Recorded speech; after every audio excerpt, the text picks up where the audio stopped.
Bismillahirrahmanirrahim.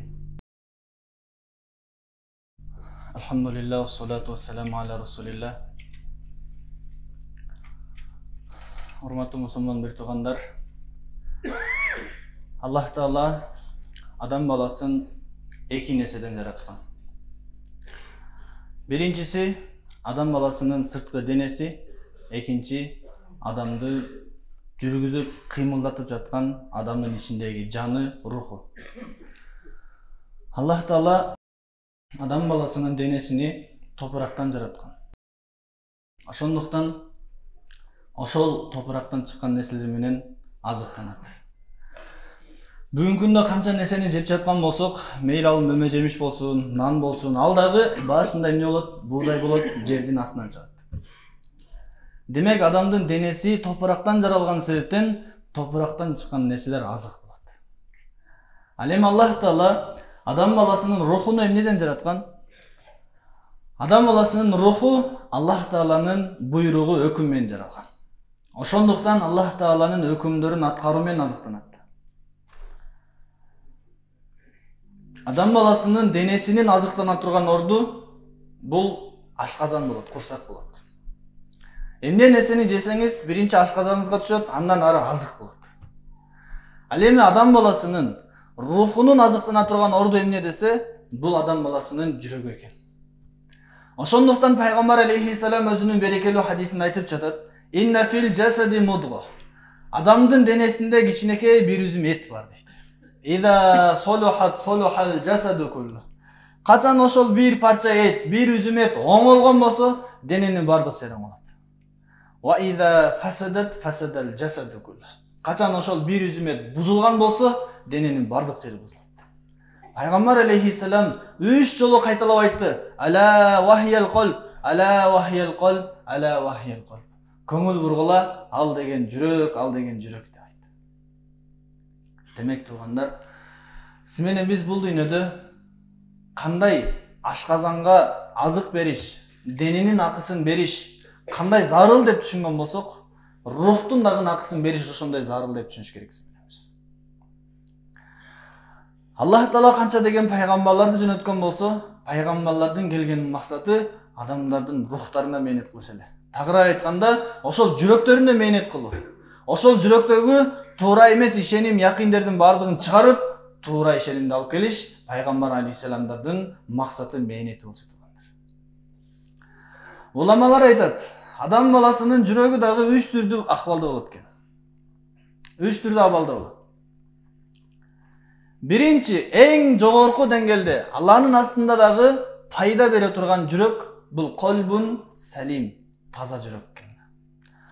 Аллах Таала Кур'ан-ы Каримде бул тууралуу баяндап жатат: "Яума ла янфау малун вала банун." Ошондой бир күн келет, адамдын дүйнөлүк малы дагы, баласы дагы, дүйнөлүк эч бир нерсеси пайда бербей калган күн болот дейт. Бирок ошол күнү бир гана нерсе пайда берет. Илля ман аталлаха би қалбин салим. Кайсыл адамдар бизге жүрөгүнү тазалап келген болсо, таза жүрөк алып келген болсо, мына ошол гана кабыл кылынат дейт.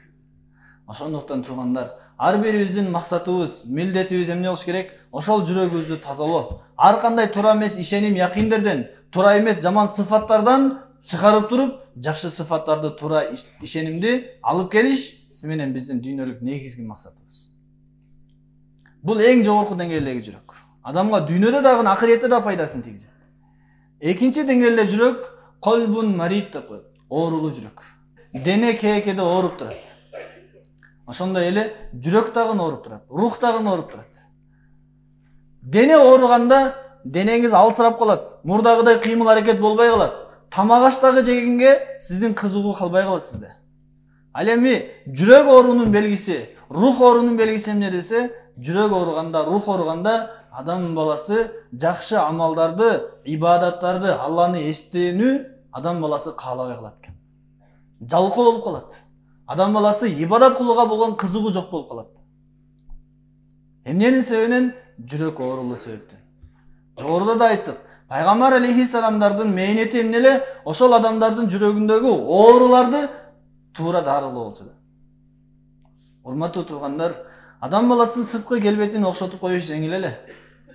Адам мисалы топу кийип туруп көчөгө чыккан болсо, мусулман эмес адамдар деле көрүп туруп эмне дейт? Бул мусулман экен, топу кийип алыптыр дейт. Эгер бир аз сакал коюп алсаңыз, эмне дейт? Бул намаз окуйт экен. Даватка чыккан экен. Дагы узунураак бир чепкен кийип алсаңыз, бул бир мечиттин имамы экен деп ойлойт. Молдоке экен деп ойлойт. Бул сырткы көрүнүштө. Бирок Алланын астында кабыл болгон нерсе, Алланын астында талап кылынган нерсе эмне? Сиз менен биз албетте сыртты деле окшотуш керек. Бирок ошол менен биргеликте негизги мээнетибиз, негизги максатыбыз ичти жүрөктү окшотуш болуш керек. Ошондуктан пайгамбар алейхиссалам башка бир хадисинде айтат: "Инналлаха ла янзуру иля суварикум ва амваликум." Аллах Таала силердин сырткы келбетиңерге жана мал дүйнөңөргө карабайт дейт. "Валакин янзур иля кулубикум ва амаликум." Бирок Аллах Таала силердин жүрөгүңөргө жана кылган амалыңарга карайт дейт. Демек туугандар, жүрөктү тазалоо, дүйнөдө жакшы амал кылуу. Адам баласыны дүйнө жана акыретте ийгиликке, бактылыкка жеткире турган нерсе ошол. Ал эми эң коркунучтуу үчүнчү түрдөгү жүрөк бул колбун майит деп коет. Адам баласынын жүрөгү өлүп калат экен. Пайгамбар алейхиссалам айтты го: "Масалул лази язкуру раббах валлази ла язкуру раббаху камасалил хайи вал майит." Аллахты эстеген менен, Аллахты эстебеген адамдын мисалы тирүү менен өлүк адам сыяктуу дейт. Демек адамдын жүрөгү өлүп да калат экен. Өлүп калганда эмне болот? Жакшы сөздөр, Алланын улуктугу, Кур'ан, хадис адам баласына жүрөгүнө таасир бербей калат.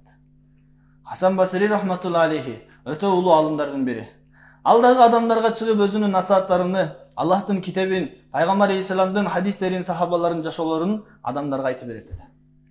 Бир жолу бир адам келип айтты: "Хазрат Хасан Басри устаз, сиз канча деген адамдарга пайдалуу насааттарды, пайдалуу сөздөрдү айтасыз. Өтө көптөгөн адамдар аны угуп, жашоолорун өзгөртүп, акыреттерин куруп кетет. Бирок негедир менин жүрөгүмө ошол нерсе айткан сөздөрүңүз таасир бербей жатат. Эмне менин жүрөгүм уктап калганбы?" Дегенде Хасан Басри рахматулла алейхи айткан: "Эгер кайсыл бир адам же жүрөк уктап калган болсо, аны мындай туруңуз деп ойготсо ойгонот" дейт алчы. Демек ошончо сөздөрдү угуп тагын, ошончо улуу сөздөрдү угуп тагын ойгонбой жатса, жашоо өзгөрбөй жатса, демек сенин жүрөгүң өлүп калыптыр деген. Ошондуктан туугандар, сиз менен биздин мээнетибиз эмне болуш керек экен? Эң биринчи мээнетибиз жүрөгүбүздү тазалоо, туура эмес ишеним, жаман сыфаттарды чыгаруу, жакшы сыфаттарды алып келүү. Оңолуу бул бир канча убакытта гана болуп калбайт. Адам бир жолу 3 күнгө чыкса, же 40 күнгө чыгып койсо, же 4 айга Алланын жолуна чыгып койсо гана адам болду, оңолуп калды деген маани эмес экен. Адам кайра мээнет кыла берет. Адамдын качан оңолот десе, хатта я'тиякал яқин, өлүм келгенге чейин.